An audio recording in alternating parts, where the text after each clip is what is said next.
मेरे प्यारे देशवासियों, अगले कुछ ही दिनों में हम विजयादशमी मनाने वाले हैं। इस बार विजयादशमी एक और वजह से बहुत विशेष है। इसी दिन राष्ट्रीय स्वयंसेवक संघ की स्थापना के 100 वर्ष हो रहे हैं। एक शताब्दी की ये यात्रा जितनी अद्भुत है, अभूतपूर्व है, उतनी ही प्रेरक है। आज से 100 साल पहले जब राष्ट्रीय स्वयंसेवक संघ की स्थापना हुई थी, तब देश सदियों से गुलामी की जंजीरों में बंधा था। सदियों की इस गुलामी ने हमारे स्वाभिमान और आत्मविश्वास को गहरी चोट पहुंचाई थी। विश्व की सबसे प्राचीन सभ्यता के सामने पहचान का संकट खड़ा किया जा रहा था। देशवासी हीन भावना का शिकार होने लगे थे। इसलिए देश की आजादी के साथ साथ ये भी महत्वपूर्ण था कि देश वैचारिक गुलामी से भी आजाद हो।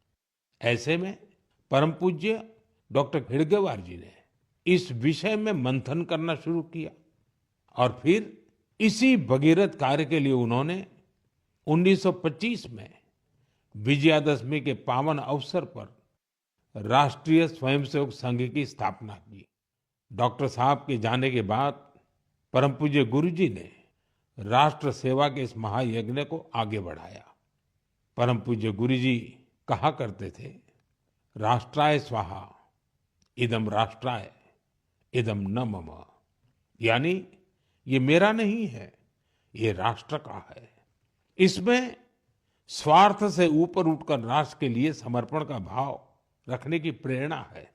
गुरुजी गोलवलकर जी के इस वाक्य ने लाखों स्वयंसेवकों को त्याग और सेवा की राह दिखाई।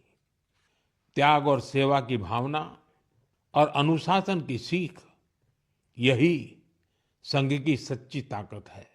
आज आरएसएस 100 वर्ष से बिना थके, बिना रुके राष्ट्र सेवा के कार्य में लगा हुआ है। इसलिए हम देखते हैं देश में कहीं भी प्राकृतिक आपदाएं, आरएसएस के स्वयंसेवक सबसे पहले वहां पहुंच जाते हैं। लाखों लाख स्वयंसेवकों के जीवन के हर कर्म, हर प्रयास में राष्ट्र प्रथम, नेशन फर्स्ट की यह भावना हमेशा सर्वोपरि रहती है। मैं राष्ट्र सेवा के महायज्ञ में स्वयं को समर्पित कर रहे प्रत्येक स्वयंसेवक को अपनी शुभकामनाएं अर्पित करता हूं।